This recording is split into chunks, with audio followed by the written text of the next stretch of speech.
নমস্কার, আপনারা দেখছেন নিউজ লাইভ। বাড়ির সামনে থেকে 6 বছরের কন্যা শিশু অপহরণ হয়ে যাওয়ার ঘটনার মধ্যে 2 অপহরণকারীকে গ্রেপ্তার করল পুলিশ। উদ্ধার করা হয়েছে শিশুটিকেও। করণদিঘি থানার টুঙ্গিদিঘি ট্রাফিক পুলিশ তাদেরকে গ্রেপ্তার করেন বলে খবর।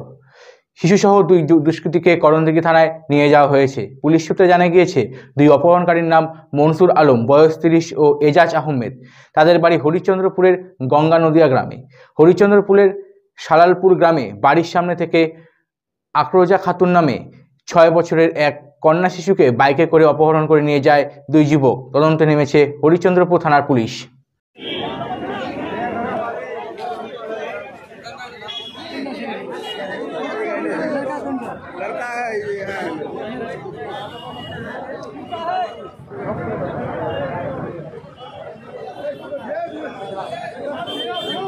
দেখাও বাচ্চাটাকে,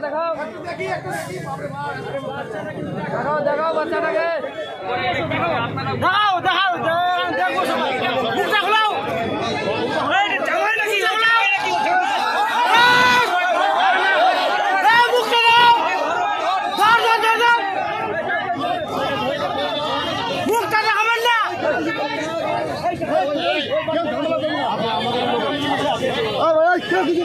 তোমার নাম? তোমার বাড়ি কোথায়? সালালপুর। তোমার নাম আফরোজা? আচ্ছা,